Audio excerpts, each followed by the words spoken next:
Love and light to you all. My name is Africa, and the title of this write that I'm going to be sharing with you is Awakening the Dark. As always, I hope that it touches someone, if only one, and I do hope that you have ears to hear.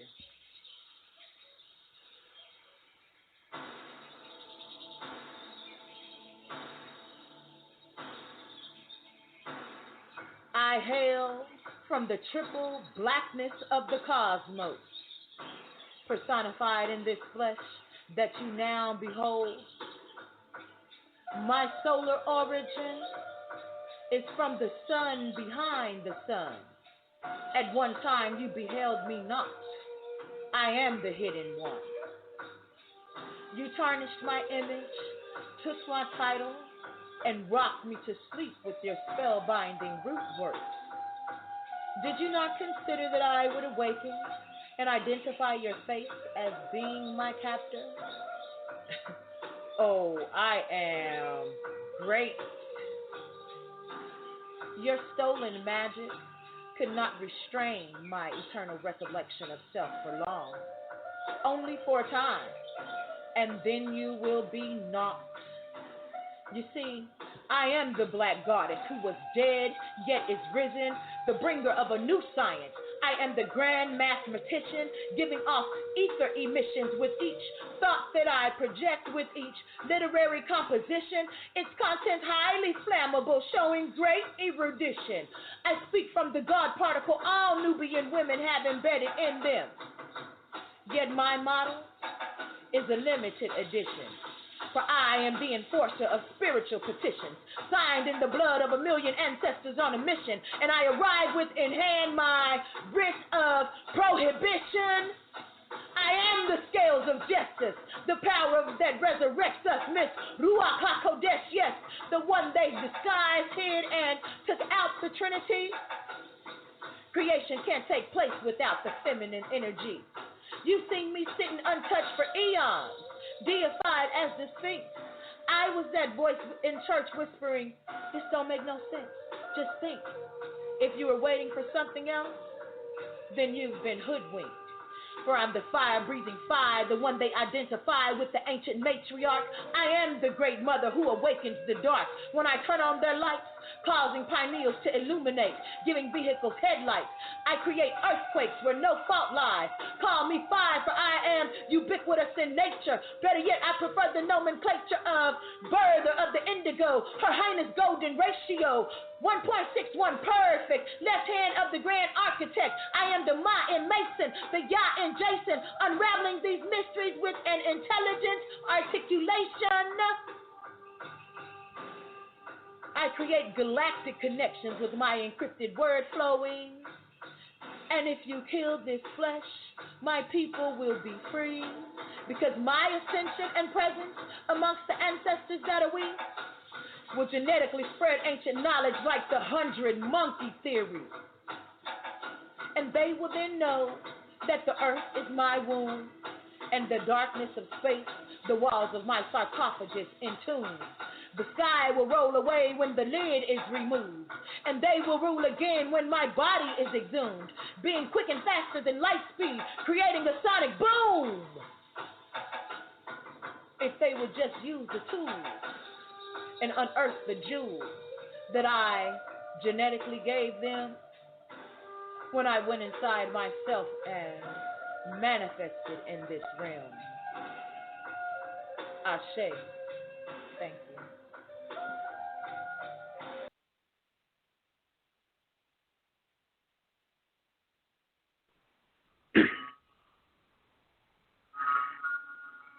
Great day to you all. Thank you for joining me. Thank you for taking the time to listen to this video, to watch this video. Welcome you all. It's a great day today. This broadcast is being recorded on October the 23rd of 2016. And today we're going to talk about, I have some amazing information to share with you all today.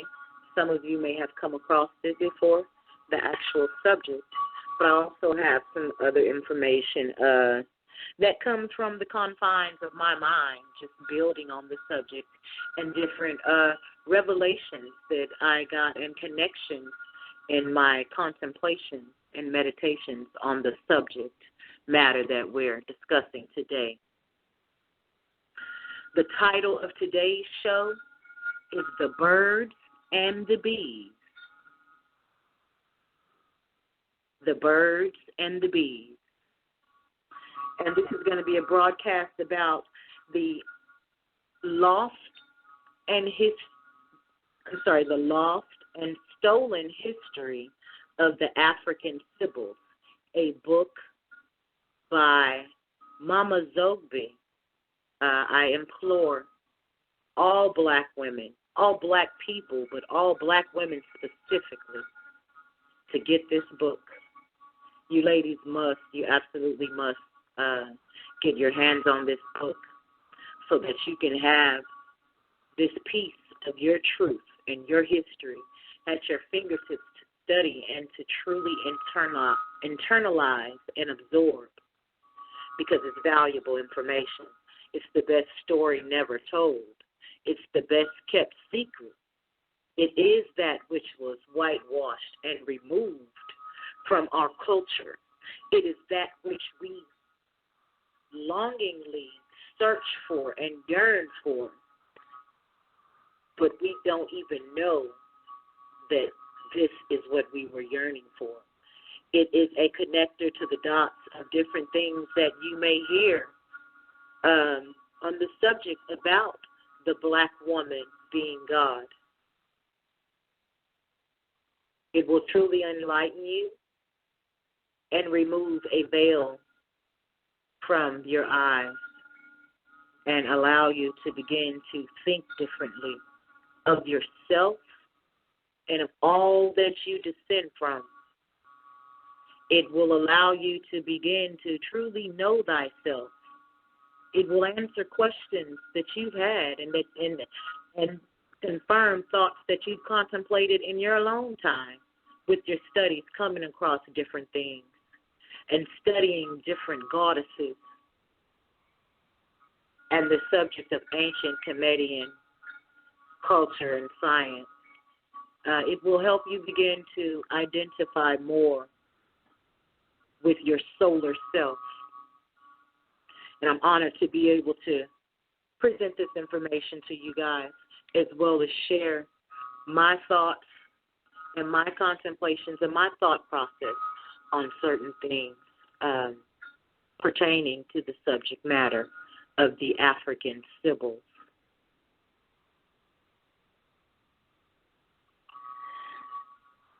I am truly grateful to Mama Zogby for writing this book, for putting down on paper what was at one time only known of or spread through oral tradition. I'm grateful that she answered the call to create and finish this project so that it can reach us over here on the Western shores, those of us who may descend from this bloodline that is called the Afrikan Sibyls, because it is these women who were on the first, who were sold into slavery so that she can be usurped, her power and her title can be usurped. She was forced to abandon her throne. She was snatched off of it. We were. And so I'm honored, I'm grateful to Mama Zogby, the Amengazi, and I am grateful, I'm honored to be presenting this information and sharing this information with you today. So let's get right into building. First of all, I want to tell you guys that what you're going to need to fully absorb the information that I'm going to be presenting today, you'll need a couple of things, and to follow along properly, and then, or even you have the option of pausing and writing down and stuff. Even if I am moving too fast for you, you also have the option of going back and listening to it again. So, but just make sure you have a pen and paper with you. We're going to reference the Bible. We're also going to be referencing the book of Judges. So you're going to need that as well. And we're going to be breaking down some things in the book of Judges that pertains to the subject matter at hand and also to present day things. And you will also need a device that you can Google things just so you can confirm these things for yourself. You never take anybody's word for something. I don't care how much you may trust them. Still do your own research. You owe it to yourself to truly know. So those are the things that you need to be involved actively in this discussion and this building session today. Again, the title is The Birds and the Bees. So first, we're going to talk about the birds.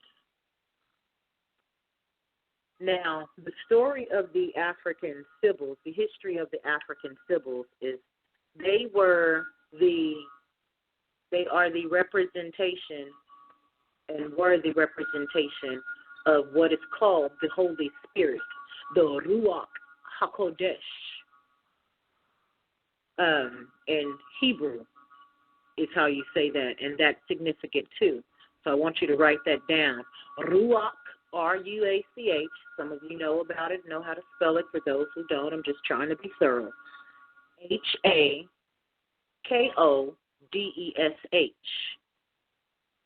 Now, the true history, the unaltered history of the story of the deluge, the flood in ancient times, is that when the flood was over, and we're going to get in more to that once I read different pages from this book to further establish a foundation. But when the flood was over, the two doves that were sent out, that were said to be representation of the Holy Spirit, they're actually known as the black doves. They were known of, and they stem from the ancient matriarchal system that at one time had been around and governed for over 6,000 years of African history. There was the matriarch. So these, when the flood was over, and like I said, we're going to build more on this when I get to reading certain parts of the book. But when the flood was over, these two Afrikan Sibyls were the ones that were sent out and that went out. And it is said that they went out and they established these temples and these oracles. One of them was in Libya, and it is called Omphale. You see the picture that I have going across the video right now. So research that temple and see what you find. But it was these two prophetesses, these two Afrikan Sibyls, were the ones that went out to reestablish the spiritual connection and to first reestablish the spiritual connection and points across the land. They did this. So when we talk about the birds or the doves, you know from here on out that the true subject is that they were the truth of that subject is they were called the black doves, because they were the only representation of the Spirit of the Most High incarnate on earth. So, of course, we know a lot of things was changed and whitewashed. Now they have these doves painted white. But interestingly enough, we're finding more and more of our truth, in this time when knowledge has increased and we have access to these different things from our history at the stroke of a pen. At the click of a mouse. So I'm going to start out reading from this book, and I had posted this quote that I'm getting ready to read in the Order of the Black Dove Facebook group this morning as a kind of a prelude to this knowledge video that I was getting ready to put together. And I also did a mini video that I posted yesterday about Deborah, which is why we're going to be coming from the book of Judges. I posted that sort of as a prelude to this video just for those of you who follow along in there and who really absorb the information in there so that you can kind of be ahead of the game and know what I'm talking about when I begin to discuss these subjects. But I'm going to start with this quote. It says, "They will say that the Sibyl is mad and deceitful. But when all things shall come to pass, then ye will remember me, and they will no longer say that I, the prophetess of the great goddess, am mad." That's the Erythraean Sibyl, and that was written in 2802 BC. So for those of you who know your history, you know that was before the current day Christian Bible was composed and compiled. So we're dealing with a prophet. That is a prophecy that was sent forth that we see today. You know, back in the day, they had the movie called Sybil. She was a schizophrenic. She was mad. They painted her as mad on the big screen. And the concept of her, the history, the carefully covered up history of her. See, they give you things, they hide things in plain sight. You know, nobody knew the story of that. A lot of people didn't know what that was talking about, you know, back then when it came out. It was not common knowledge, nor is it today common knowledge. And it says they would say that she was deceitful. You know, they paint the woman, they paint us as evil and the author of all, you know, things vile, and we messed it up for all humanity and all of that, you know, in their plagiarized religious writings and compilations that they fashion whole religions around. They have painted the true authors thereof. They have usurped them. They have defamed them and painted them as mad and deceivers. And it's important that you, black woman, return to your truth and know your truth. There are those who shudder and tremble at the thought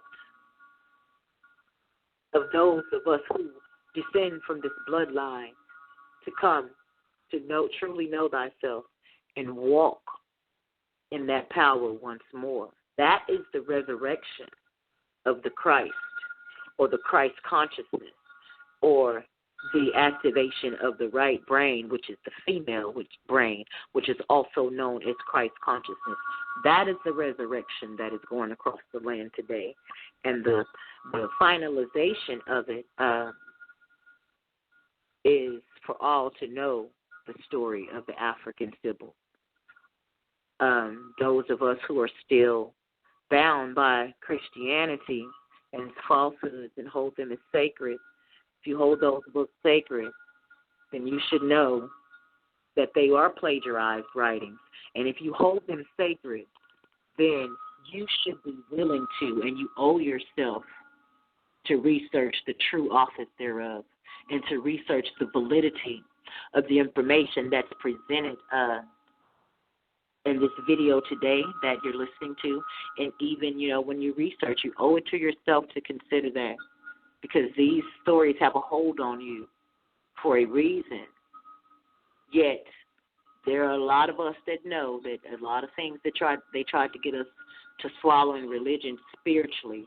You couldn't absorb it. Even as children, we there's certain things that we heard that voice saying that that's not it. There's got to be more, and there is more. There's a lot more, and we're going to be delving into some of that. But she said that. She prophesied that. They'll say that the Sibyl is mad and deceitful, and they did. So this that I'm getting ready to read is going to come from the book, The Lost and Hidden Story of the Afrikan Sibyls, from a chapter that says someplace, quote unquote, in the beginning. The Sibyls are descendants of the first Neolithic clan of African warriors, healers, prophetesses, and priestesses. I don't even know if I'm saying that right. Priestesses. That's a lot of sisters. Who were on that first ship built by the goddess to establish the new world after the great flood. Patriarchal oral history only records there being men, namely Noah and his 3 racially different sons. However, this is mythical and political and not historical. These 3 sons were all African, and there were African women, high priestesses called Sibyls, who issued forth the instructions from the divine African mother, known as Mommy, who was known as God, on how to build the Argos, or the Ark, and the giving forth of the prophecy pertaining to the end of their world as they knew it in ancient Babylon. Oral tradition also has it that when men revolted against the authority of Mommy, they separated themselves from the divine African mother.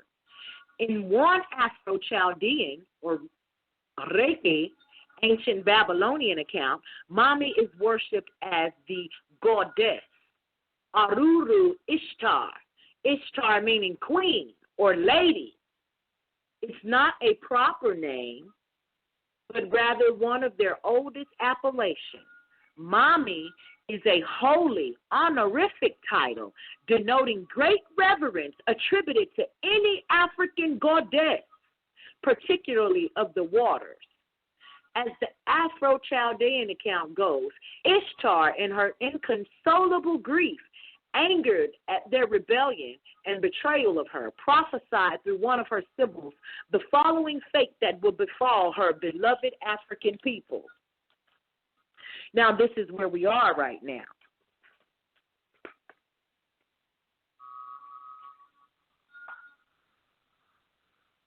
The prophecy is as such. Spake Ishtar like a child, uttered the great goddess her speech. All to corruption are turned, and then, in the presence of the gods, prophesied. And as I prophesied in the presence of the gods, evil. So evil were devoured, all my people. And I prophesied, I, the mother, have begotten my people. And like the youth, and like the young of the fishes, they fill the sea. The gods concerning the spirits were weeping with me. The gods in seated in lamentation, covered with their lips for the coming evil. The days and nights passed. The wind, the deluge storm overwhelmed. On the 7th day, in its course, was calm the storm, and the deluge, which had destroyed everything, like an earthquake, quieted it.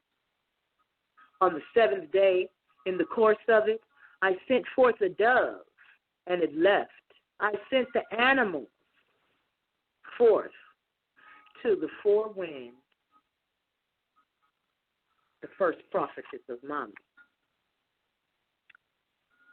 And then it says also, that's the end of that prophecy. It says, as the As promised for their great apostasy against her, we see it today, retaliated and inundated their world. She retaliated and inundated their world as they knew it with a great and mighty flood.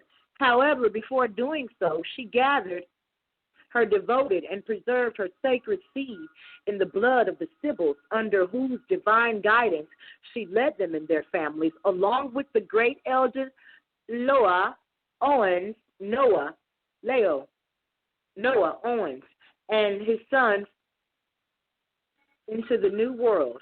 It was her sacred Argos, or Ark, which is also known as the moon crescent boat. This is where you get the crescent moon being associated with the goddess. It says it was in her sacred ark that she guided them across the great, dark, mysterious sea to the Aegon shores of Delos in India. So we always talk about, how we were great back in the days and why we failed. This, brothers and sisters, is why we failed. Because we forgot. We betrayed the great goddess. We forgot her. I did a show about a couple of years ago about our Heavenly Mother, and I had not come across this information of the Sibyls yet. Yet that message was speaking through me. And there's a lot of different writings and poetry compilations that I've composed that I write and I listen to, and when I go back, as I grow in knowledge, I learn, and I more so know that what was truly speaking through me. That even when I write the poetry and I say I, a lot of times when I write it, it's coming through me, but it's as if it's outside of me, and a lot of these different writings are basically trying to give light to that feminine principle. The divine feminine is what we know it as, but this is the history behind the divine feminine. This subject of the Afrikan Sibyls makes the subject of the divine feminine less vague, and because that can encompass a lot of things. This is the root foundation, the root mothers for the Afrikan Sibyls. Like I said, it comes from 6,000 years of matriarchal governing history. Okay, I'm going to read just a few more pieces from this book. Gender of God Originally Feminine is the title of this paragraph. It says, the gender of God was later changed from feminine to masculine. Originally, within each prophetic verse, it is claimed the Sibyls made praises to Mommy as Our Lady, quote unquote, and proclaimed that she was greater than any other god, in which is why the Levitical Jews, enemies of the Roman Church, refused to recognize them as authentic. So, that right there, we know that the Catholic religion, and you see that in their religion, Our Lady of Guadalupe, Our Lady of Perpetual Hope. Where does that come from? The fact that the Pope bows down, we know, to the statue of the black woman and her child is said to be Isis and Horus. This is where it comes from. That was the great mommy. That was the Afrikan Sibyl, and we're gonna hear that in this book as well. This is where these the concept and the title, the greatest title that was at that time. This is where it comes from. This is why it is said that the black woman is God. Dr. Ma'at, a sister, did a show here recently, a knowledge presentation titled "The Black Woman is Not God," and in the end, she gave a lot of scientific things about prokaryotes and eukaryotes, and then she came from the concept of the X chromosome. And in that video, she made it as though all say the black woman is God based on Dr. York's and information, and that's just not the case. That concept is far more ancient than Dr. York. The sister, I respect her research, as I respect everyone's research, but I don't think she went back far enough, and I don't think if she truly knew about this concept, then she would never have titled anything, "The Black Woman is Not God," because the black woman is not God because Dr. York said she was God. The black woman was God far before that concept came about. That's a whole nother episode within itself that I'll be doing, which is, on the subject of the Afrikan Sibyls. It all goes back to the story, of the Afrikan Sibyls. But it's telling you in ancient times that the black woman, God was female. They had the Heavenly Mother, and they reverenced her. Our Lady, Mommy, said she was greater than any other God. You were a black woman. You were. Another, the title of this chapter, but paragraph, is titled Sibyls Group's Original Persecuted Ones. It was this African traditional religionist group and not the so-called Christians who were the actual ones persecuted and finally enslaved. It was the Sibyl style of prophecy and the magic that would later be imitated by a militant faction from these patriarchal Levitical groups whom, envious of her global positioning, rebelled the divine matriarchal orders and seized their temples and overthrew their priesthoods. In their jealousy, hatred, and rebellion of her divine authority, the Levitical Jews elevated their original minor deity, Jehovah, as an insult to her. Together, Jehovah and his patriarchal clan usurped her sacerdotal and secular power. And from that moment on, they have worn it as their own. Tells you right there that Jehovah was a minor deity and was an insult to the true goddess. A minor deity.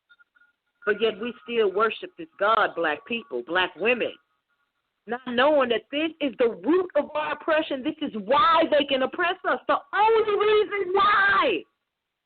The only reason why. Because we have forgotten our first love. That was Mama.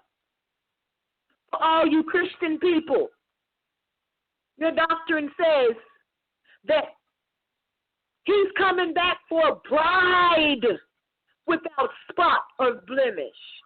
The bride of Christ. It's the bride. It's the Christ consciousness. The right brain female. That is what needs to be resurrected. Your heavenly mother. The lioness. We have forgotten her. You have forgotten who you are, black woman. You have forgotten who you are.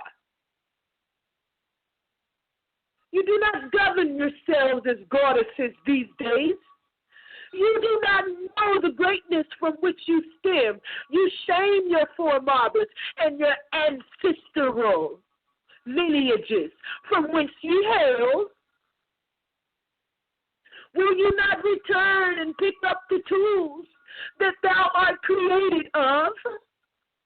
Will thou not again utter the utterances of the great God and know that you are called, black woman, to stand up and stand in your truth? Can you boldly profess? Will you boldly profess that? Will you boldly return to your throne, black woman? Oh, sisters, you don't understand. I hope you get it. Brothers, I hope you get it. This is the only reason they can oppress us. And if any man, this is your story, this is your Christian plagiarism.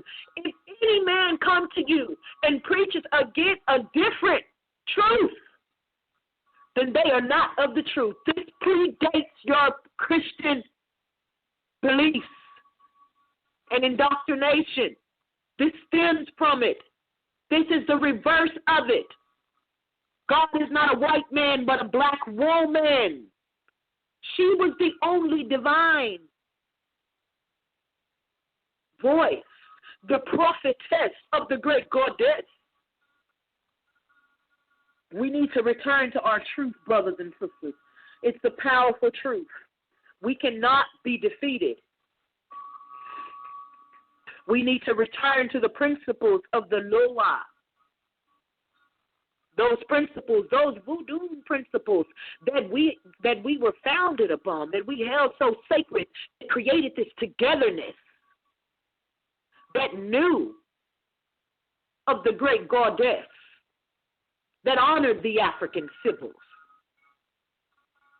Yewande Folame, Mother has returned, honor her. This is what we must do, correct the lies.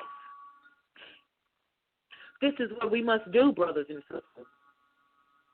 And I'm going to stop right there and play this poem in light of what I just said and take a break.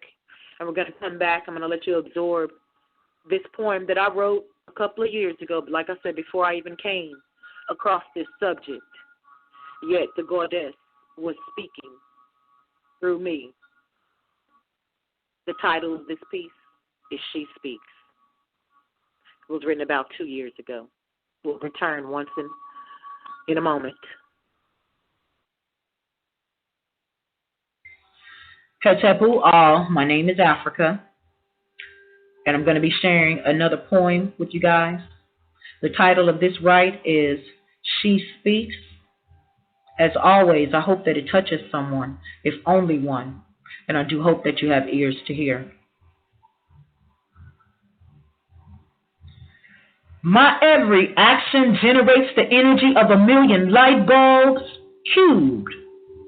Within each fingertip I weld and direct the power of universal justice to find its target. When I close my eyes and summons my indwelling ancestors to arise, they do. And when I tell you that I've come to help win the battles of life and the war in your cranial space, it's true. In your mind now arises the question of what speaks and through who? The vehicle's not important, for I drive them all. Where did I get the keys? From the one holding the plumb line, standing on the plumb line wall. Dost thou measure up, or dost thou continuously fall? Is thy mind's eye single? Is it full of light? If so, you know I don't reference a body proclaiming that I am a Christ. In poetic words of prophecy was I spoken, the true currency of a nation once dead, now awoken, coming into their bodily temples, destroying them that cast lots for their souls, and bellowing in their hearts, give Caesar back his fake tokens. I destroy the yoke, call me a salvation invoker, sprinkled with the dew from heaven, absorbed by your ancestors of old, unraveling religion's metaphysic encryptions, for they are mine to unfold. I unlock the genetic codes that they call junk DNA, for when one doesn't understand something, they throw it away. I come with the wisdom coveted, untold but sold, with a love for you so great that I emptied my soul. And created you, O root and offspring of the dark matters, whose constructs still perplex the wisest of men. The battle of Armageddon is psychological warfare to keep you from recognition. It was I who taught you before and after the womb. 'Tis I who stands at the side of a moon. 'Tis our union who created the carbon-based stars. I gave you more, my amour, gave you hue so you know. I, the blackness of the universe, you did I bore, your first teacher and last, suppressed in all facets, a damnable crime, painted as evil when my wisdom is the light that shines. Straightway is my path and centered in mind, not siding with either, but with both aligned. Yewande Folame, does your soul cry? Mother has returned. Honor her. Correct the lies. It is over. It is finished. Truth is heir's demise. Let the mind's eye see the bewitching reversed allegorical disguise. For in church, in state, and mind, in religion's plagiarized story time, it is I, the female, in every dimension did they bind. Oh, but resurrection is mine, 'cause when I creep up on your spine, you will know that it is I who was slain and crucified.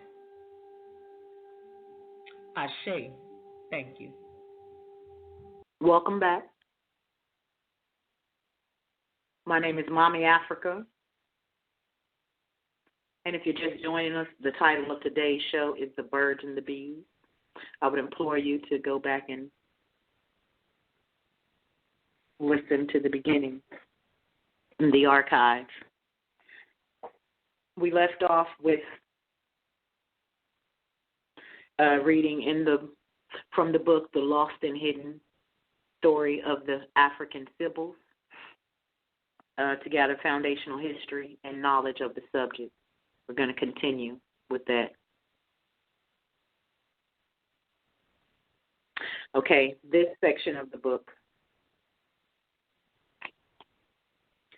It says, in 1935, an important cultural undertaking was instituted to document and preserve the Afro-medicinal spiritual folklore and religious practices in America. This monumental task was instituted by the Ima Egan Hyatt Foundation of New York under the auspices of an Episcopal priest by the name of Harry Middleton Hyatt from Quincy, Illinois. Mr. Hyatt traveled across the mainly southern United States interviewing hundreds of ex-enslaved African-American priestesses and priests and their descendants. He transcribed to idiophones their folklore, folk medicine, and religious practices, many of whom, in spite of violent suppression and persecution, still practice remnants of the religious traditions of their ancient African ancestors. The more than 1,600 women and men practitioners interviewed by Mr. Hyatt, anxious to help document and preserve their important religious culture, volunteered to contribute to this historic archival study. What is interesting to note is that during the course of these interviews, nearly all of the women and an impressive number of men declared with the strongest conviction they were indeed true prophets, prophetesses, and doctors. Commenting on this and the esoteric nature of the black folk cosmogony, Hyatt remarked, a great many of those interviews claimed that they were prophets and prophetesses because, quote unquote, the spirit called them, or because their mothers or fathers came from a, quote unquote, blood lineage of, quote unquote, two-headed people, or because they were simply, quote unquote, born that way. It's in the blood, they said. You know, so it talks about that archival study that was done in 1935 to get people to begin returning to that, to our ancient cultures, the cultures of our ancient ancestors.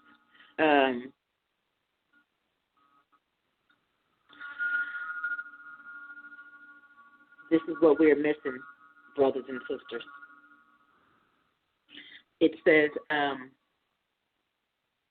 in another part of the book, before there was Jehovah, a minor volcano fire thunder deity, elevated as God under the Afro-Jewish patriarchy, there was Mami, or Isis, as in the preeminent dual goddess and God who dominated the entire ancient world for more than 6,000 years. Of nearly all of Africa was matriarchal. The dominant presence of African matriarchy resulted not as a consequence of political, feminist, or military usurpation, but rather because it was the only original and, more importantly, the natural divine order of the African civilized world. Brothers and sisters, we've gotten away from our natural divine order, the order that our ancestors ruled with and dominated with. Like we hear of it, but do you really know the importance? Do you really know that that's why we can and have been done like this? She allowed it because we betrayed her. We forgot about her. We forgot the root mother and the source of our power. We forgot it. It says before Jehovah, there was Mommy and Isis. You know, or Isis. You know, it's the same person, same deity, same being. And we know now, you know, in this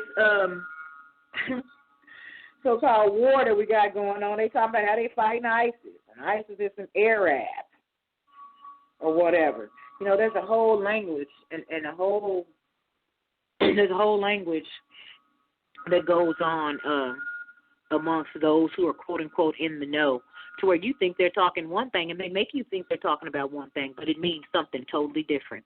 Yes, they are fighting ISIS. They truly are. And all of those who claim to be awakened and stuff and ever say anything about ISIS, you don't really know what's going on. You don't understand the symbolism and how they hide things in plain sight and get you to rally for your own demise, get you to rally against the only thing that will bring you true freedom. You know? We need to do less trying to look like we got it all figured out and actually go figure the subjects out. You know, it's time out for this faking. It's time out. We don't have time for that. Ain't nobody got time for all of that. We really don't, literally. We need to know the language. We need to get back to studying the glyphs and symbolism, because that's what it's all about. Nothing is superficial. A deception and a takeover so deep can hardly be superficial. Hardly. You know, you read different things. There are double entendres, which mean things that have double meanings, you know, sayings. You know, even the title of this subject, the birds and the bees. There's three meanings to it. I could be talking about the actual animal, the birds and the bees. We know in English culture, the birds and bees is talking about sex. That's when you say I had to talk about the birds and bees, that's a conversation about sex. Or we could be talking about the birds, as in the Sibyls, and the bees, which we'll get to, which is the second part of this show, the bees. It can be symbolic. So there are many meanings, and our minds need to begin to start thinking like that and allow the spirit realm to speak these unfathomable truths to us and dare believe them. Remember, they will say that the Sibyl is mad. You think you're crazy when you hear these different things. You think you're being deceived. Those who have not experienced it think you're being deceived. You may not have even known what it was, but now this day, if you've never come across this subject, this day you know, and you owe it to yourself, black woman, to indulge in your truth. That is why we have that void. This is what we're missing. We have been usurped in every dimension of thought, operation, government, religion. Like that poem said, in church, in state, and in mind, in religion's plagiarized story time. It is I, the female, in every dimension did they bind. Oh, but resurrection is mine. Because when I creep up on your spine, when that kundalini energy begins to rise, that feminine serpent energy that is attributed to mommy, you will know that it is I who was slain and crucified. Like I said, I wrote that 2 years before I even came across this subject. It's prophetic to me because I spoke this truth. I spoke of this goddess that speaks through the black woman while it was speaking through me, and I didn't even know what was really going on. So, I mean, it's just amazing to find this piece of truth. Back to the book. It says, what passes for traditional African culture today, where women have been subdued and relegated to marginal roles in African political and religious life, is the result of patriarchal usurpation of the older matriarchal orders upon whom the patriarch sought to contain and to control her divine powers and political and economic influence. However, hidden beneath this patriarchal substratum of modern-day Africa, one will discover that it was under African matriarchy which birthed ancient African and Mediterranean culture and high civilization. High civilization. Sister, let me tell you, we was doing it. We need to know who we are. We need to get back to our truth, sisters. We need to get back to our truth. Okay, that's I'm going to end the readings of the book from the book right there, and the discussion of the birds, and we're going to go into the bees, or tie into it to the bees rather, because it's all one continuous subject with different parts. I told you that you would need a pen and pencil. This is going to be the section where you really are going to utilize that.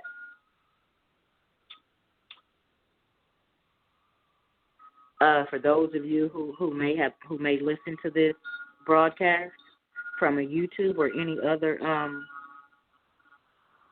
platform, and you would like to belong to the secret Facebook group, I mean, it is Order of the Black Dove. It is a sisterhood that has been in existence for quite some time, but we've just recently created a Facebook group to begin to share and build with our sisters and create a worldwide sisterhood of sisters who are operating from this knowledge and who are seated on their thrones and operating and wielding their power.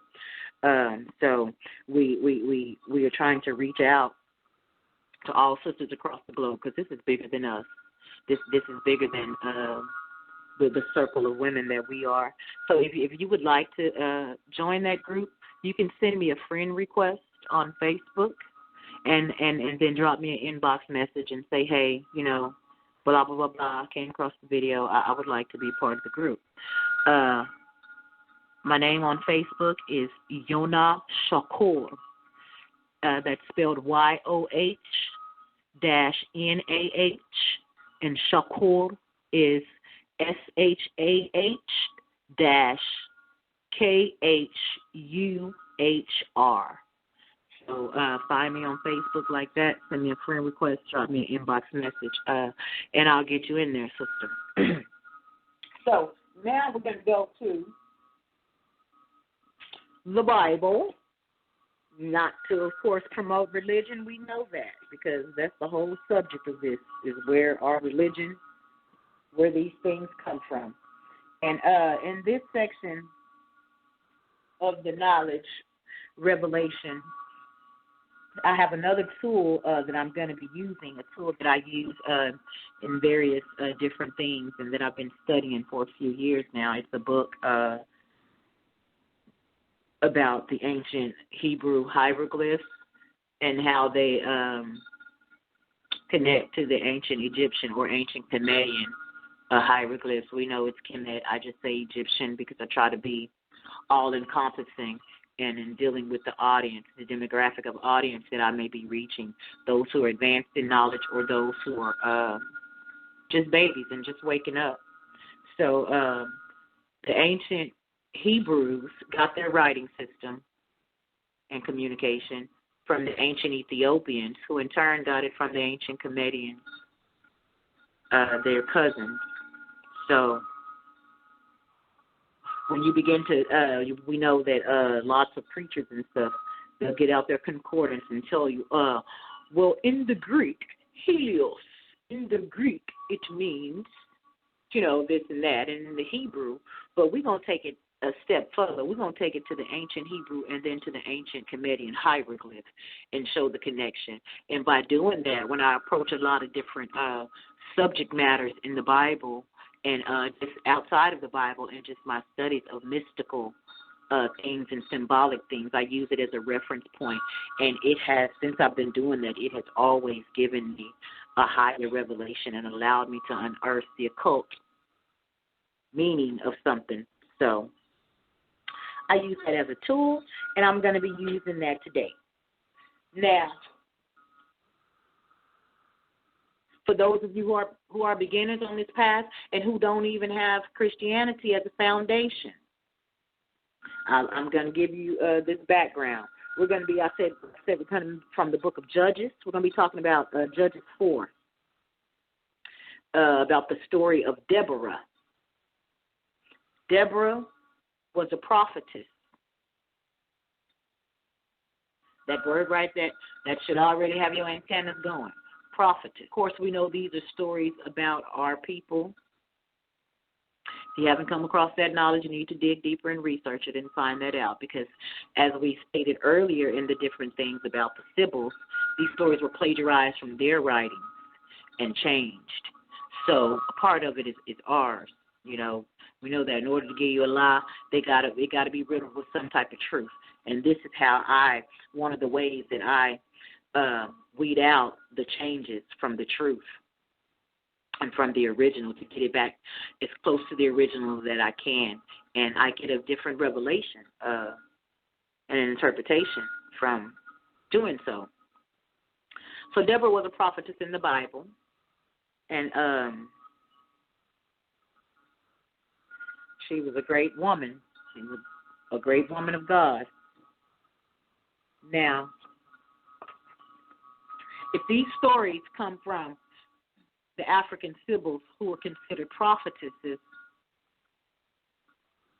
then we know that prophecy is something that foretells the future, same way we saw with that one quote that we discussed. So you have to apply that. There are a lot of different stories that I see in the Bible that I don't know if they may not have happened then, but they damn sure are happening right now. So that's what makes me take heed, and that's what makes me not be able to completely throw the baby out with the bathwater. I can throw the bathwater out, but the baby, the root of what that quote unquote God concept is, we all know that there is, we have that. There is an energy, an all-encompassing, all-governing energy, a collective energy. I ain't going to say we all, there's some that don't, but most of us feel that have come to know that. So, but Deborah was a prophetess. So let's say she was a Sibyl. If she was a prophetess, she had to be a Sibyl. And like I said, these stories come from our original stories. And this story right now, when we get into the symbolic and uncover the different meanings of these different names used, we're going to see that it looks a whole lot like it's talking about what we're facing as a people right now due to that prophecy and that went forth about us way back in BC times when the Sibyls were governing, when we turned against Mommy. We're going to see that this book, this story about Deborah in Judges, it's talking about that. Now, I'm going to go through and I'm going to read. We're in Judges 4, and we're going to go through 1 through 10. I'm going to read it through first, and then I'm going to go back through and break it down and give the hidden meanings of what it was that I uncovered and how it relates, how we know that it is a prophecy.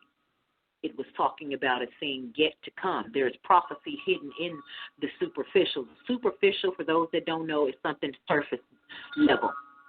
And then you have the hidden or the deep part, the occult part. So we're going to read it over on a superficial level, and then we're going to go through and break it down and find the occult and connect it to what we connected to that ancient prophecy, and how it shows that this is what's missing.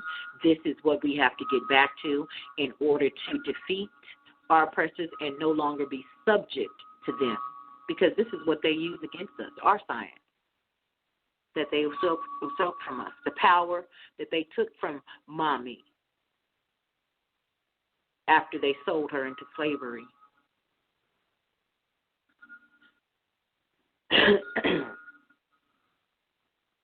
It says in the book that, the Sibyls are still being born in the ghettos of America and in Africa. Yes, they surely are. They surely are. So, Deborah, here we go right here. Judges 4. Oh, but first, before let me start this, let me begin to reveal this. Like I said, I did a short excerpt of a video as a prelude to this. Dropped it on my YouTube page and in the Black Doves group. In ancient, Deborah in Hebrew means the bee. It means bee, like, the animal bee that buzzes around, stings you honey and all that. Deborah means bee. Now, what's a nickname for Deborah? It's Debbie or the bee. The bee. And that is what that name means in ancient Hebrew. In Hebrew, that's what that name means. So, the title of this show being called The Birds and the Bees, now we are on the bee. Now we're talking about Deborah and the bee. We've heard the phrase, the bee, if the bees were to leave the earth, everything would perish within a matter of years. Some say 4, 2, short amount of years. And then there's also, you hear the things about the bees will return one day. The bees will return soon. Well, the ancient Hebrew, like I said, the Hebrew meaning of the name Deborah means bee. And now the symbol of the bee in the glyphs, it symbolized an obedient people. It says, or it also, it signifies king of an obedient people, or governor, or it's fair to say, a judge of an obedient people. The Deborah. I got that piece of information from studying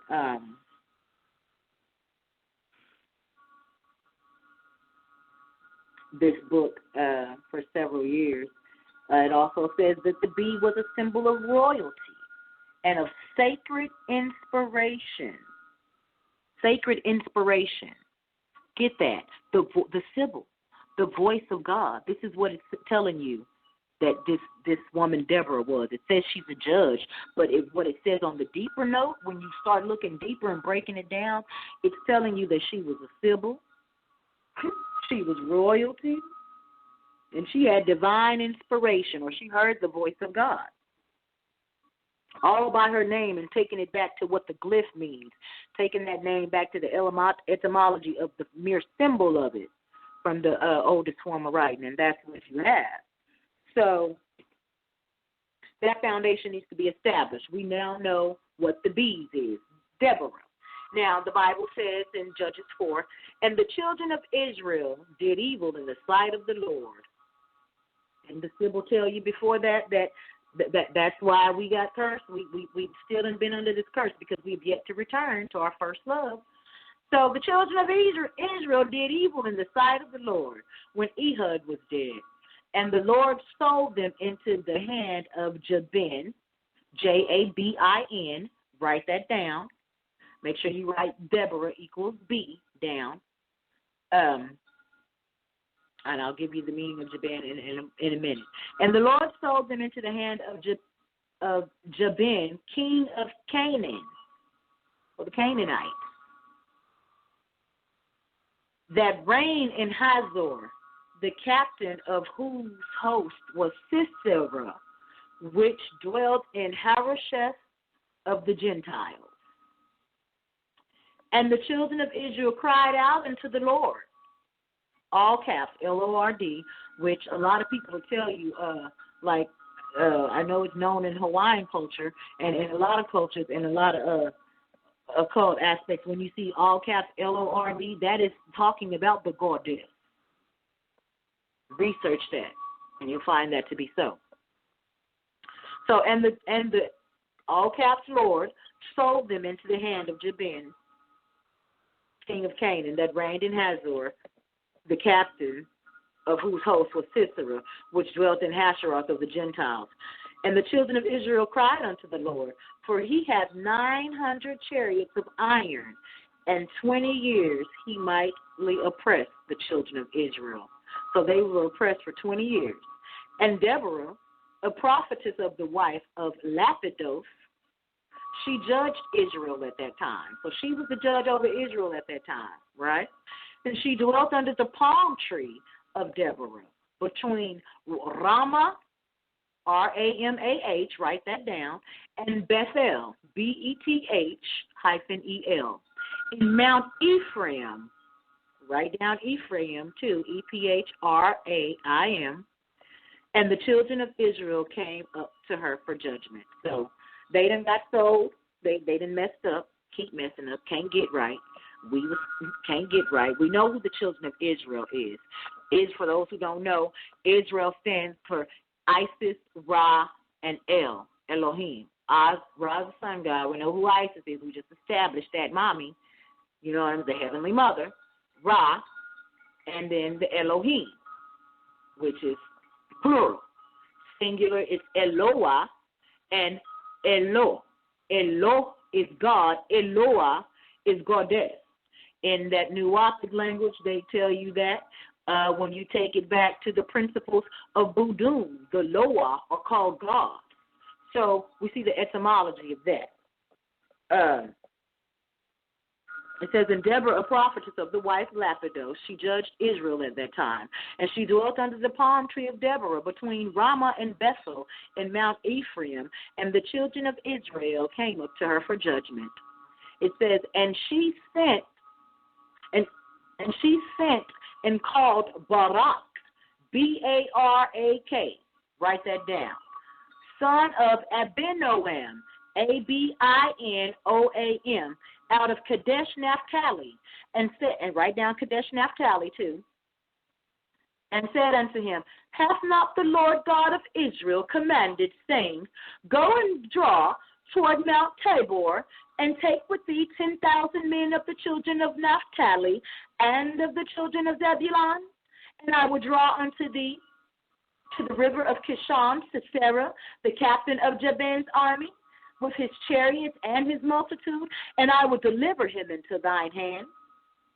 And Barak said unto her, if thou go with me, then I will go. But if thou wilt not go with me, then I will not go. And she said, I will surely go with thee, notwithstanding the journey that thou takest shall not be for thine own honor, for the Lord, all caps L-O-R-D, or the goddess, shall sell Sisera in the hand of a woman. And Deborah arose and went with Barak to Kadesh. And Barak called Zebulun and Naphtali to Kadesh, and went up with 10,000 men at his feet, and Deborah went with him. Okay, that's all we're going to read from there. We're running out of time, so I got to speed this up and make this quick. Now we're going to break down the meanings of those names and see what it's really saying. Okay, let's go back up to 4. I'm sorry, Deborah 4. Judges 4. Let's go back up to there. Judges 4, chapter 4, verse 4. And Deborah, a prophetess, the wife of Lapidoth, she judged Israel at that time. We already established who Israel is. Deborah, we already established that her name means the bee, which in the ancient hieroglyph is a king over obedient people. We know that it does not matter if it says king, because we know of Hatshepsut, the king, the queen who was king. So we know that that title is interchangeable and can be dependent upon one's might and valor and vigor and position in the cosmos and, you know, their spiritual position as well. So Deborah, the king of an obedient people, wife of Lapidoth.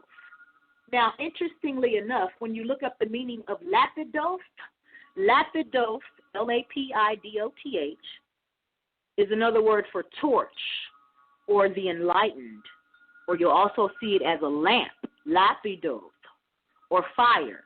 So it's saying that she's the wife of fire. She governs the people. She's the queen of the bee, Deborah, who governs the people, who sits as judge over the people. King of an obedient people is what the bee means. She's the wife of Lapidoth, the torch, or the enlightened, or the lamp. She's the wife of this lamp, of the fire. This is what it's saying. We know, for those who don't know, the Statue of Liberty, when it first came over, didn't look like that. It was of a black woman holding a torch. Why is that?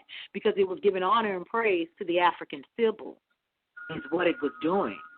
And it was supposed to be a symbol for us as black people to look to, and so that it can subconsciously cause us to remember who we are and the seat of our power. Because it also tells you, like in the scriptures, it says all of creation are waiting for the sons of God to take their place. What does take their place mean? We are the sons.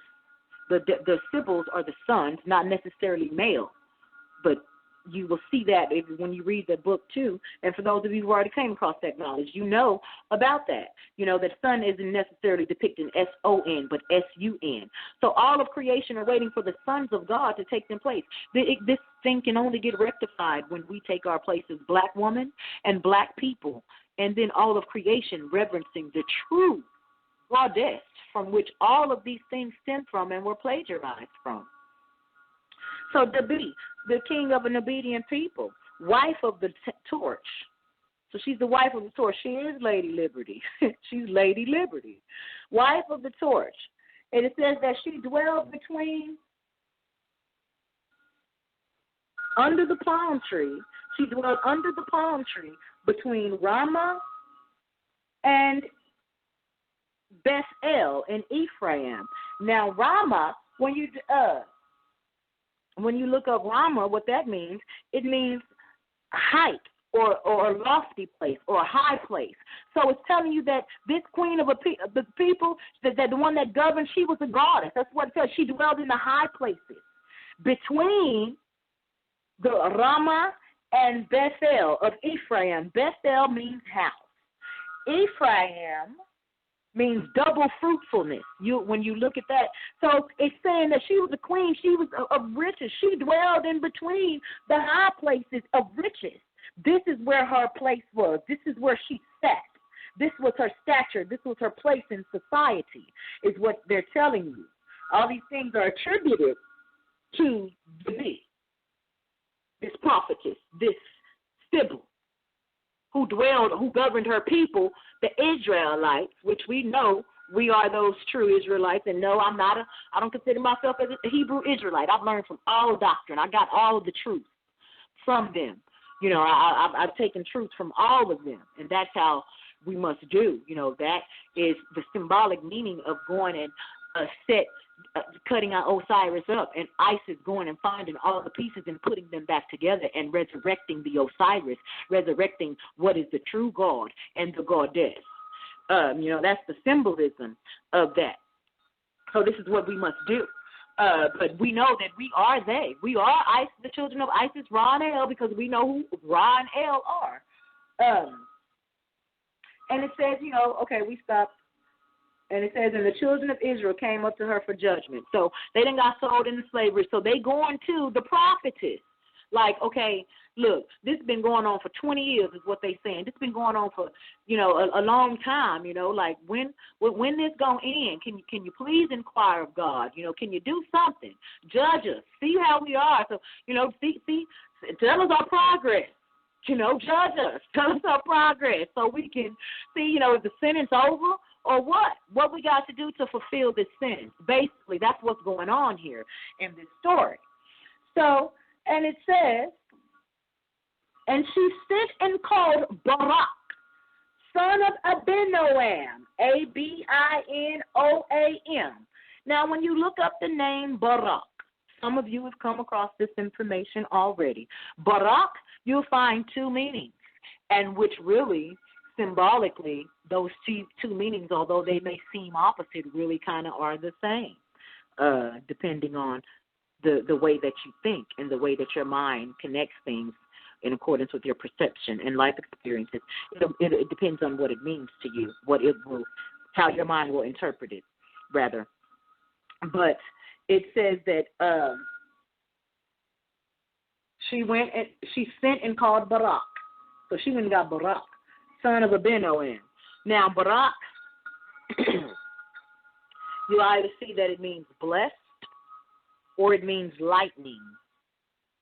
In this particular passage, I see the double.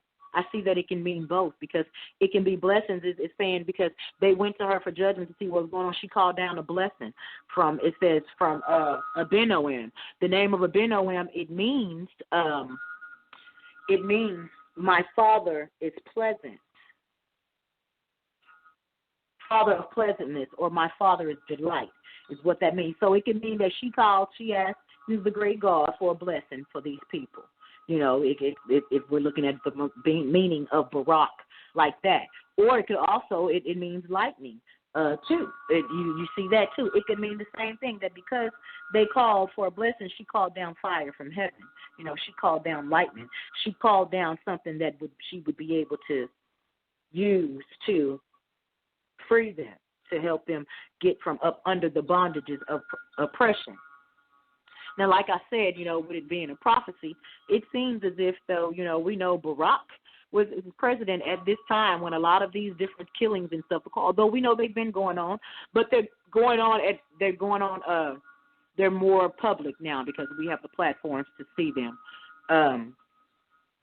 more.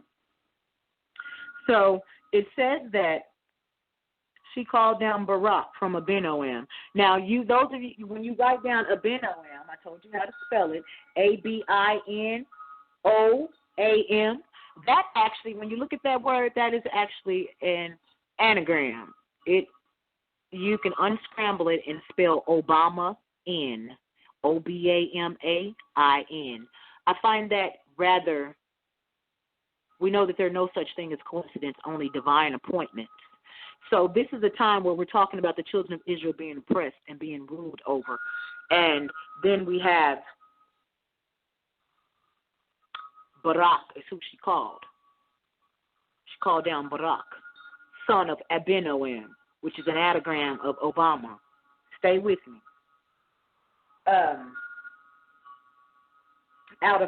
It says, and she sent and called Barak, the son of Abinoam, out of Kadesh Naphtali, and said unto him, hath not the Lord God, that's when she asked him, didn't God tell you, didn't God tell you to go and get you 10,000 men from Naphtali, the tribes of Naphtali and Zebulun, that he was going to let you win this? Didn't he tell you? Wait, like you already know how you got to win this. You got to get 10,000 men, some from Naphtali and some from the tribe of Zebulun. But when we look at Naphtali, the name of Naphtali means of the struggle, right? Now, don't we say that? We're in the struggle. The struggle is real. Y'all don't know our struggle. Other races don't know our struggle. So it's saying get you 10,000 men who come from the struggle or from the streets, and Zebulun, which means exalted or honorable or prince, you'll even see. So get you 10 grimy, excuse my language, but let's just put it in layman's terms so we can get it, so we can see the occult in layman's terms, in our terms. Get you 10,000 men. You need some grimy street thugs, and you need some honorable, upstanding men, half and half. This is how you're going to be able to defeat. You need those that can go do the work and that can go underneath and are in the streets. And then you need those that can get in the high places, the exalted, the honorable ones.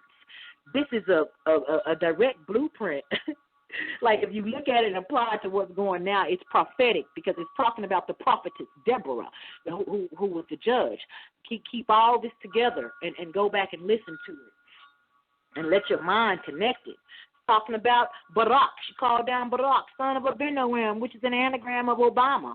But if we look at it, from a different perspective, it's like I said, it's saying that she could say that she called down a blessing for him, or it could also be saying that she called down lightning. She called for the lightning, for the destroying.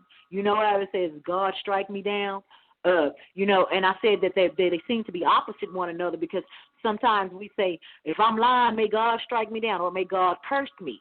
So calling down lightning, God strike me down, how do you strike me down? With lightning. So calling down lightning, we either call it a curse sometime. We refer to it as a curse, which is, lightning, barak. It either means lightning or it means blessed, or it's a blessing. So it is equal and opposite reaction of each other. That right there has a double meaning. How do you interpret it? Which interpretation do you keep? You keep them all and you apply them. One is superficial, one is occult, and one is all the way spiritual and prophetic and speaking, telling us what's going on right now and what is the key to us freeing ourselves from this oppression. I hope you hear me, brothers and sisters. He said that God has told us, the creators, the source has told us, we need 10,000 men. Now, don't y'all remember, whatchamacallit saying that in the Justice or Else? Did he really know what he was saying? What was speaking through him? What was the meaning of that? Farrakhan. He said they were supposed to be building an army of 10,000. What does that really mean? Do he really know what that meant?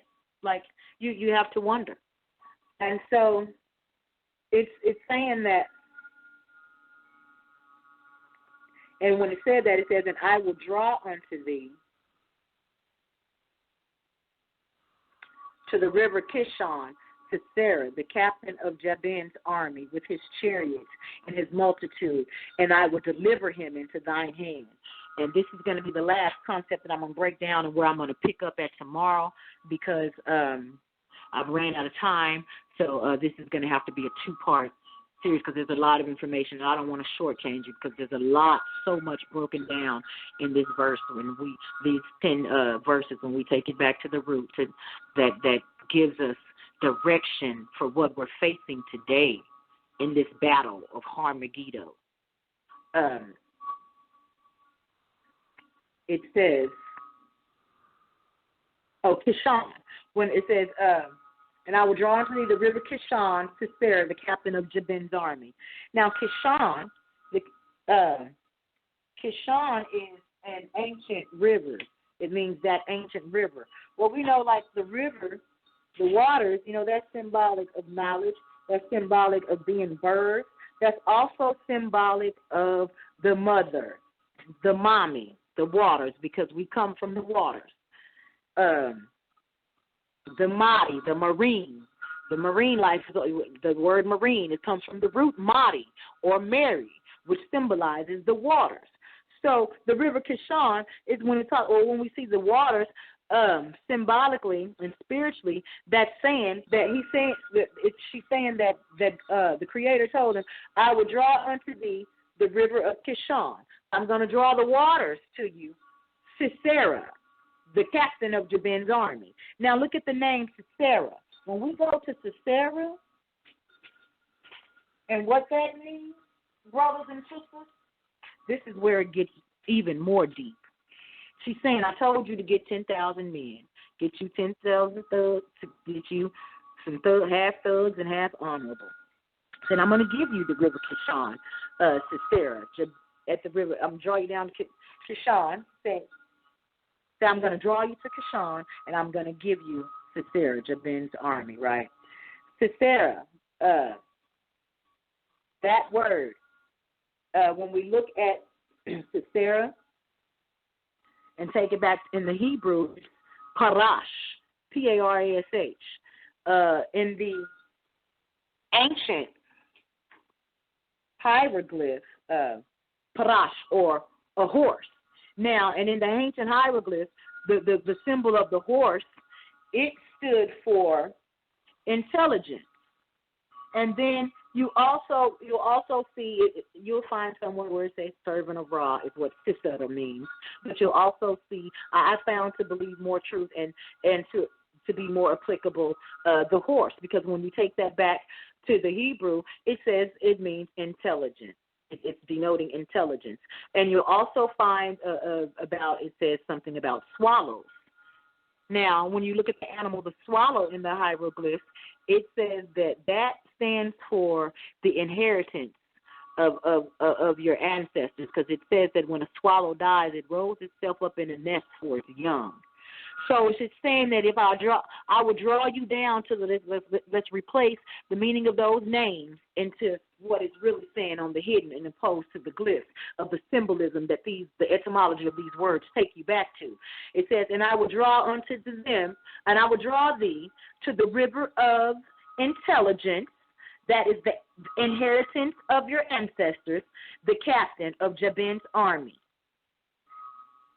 So, and Jabin means to understand. Jabin, you research that, it means to understand. So what it's saying, if you just get these men together, if we just assemble and can do that, then we will get the understanding that is the inheritance of intelligence of our ancestors that they left as a nest, that they rolled themselves up in before they left here.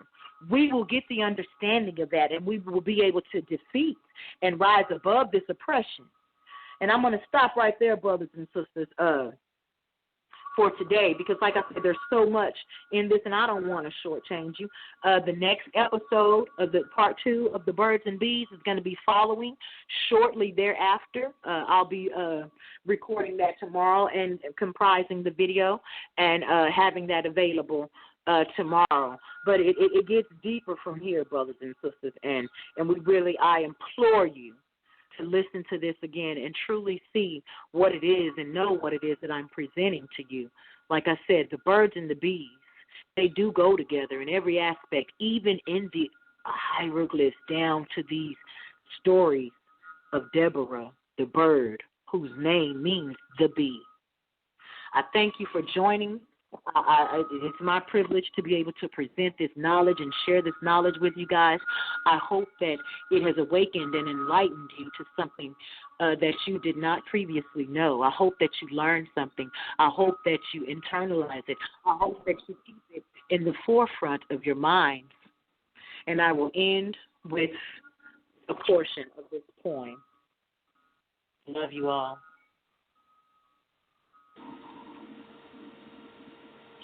Hotep family, this is Africa, coming at you with another piece of poetry.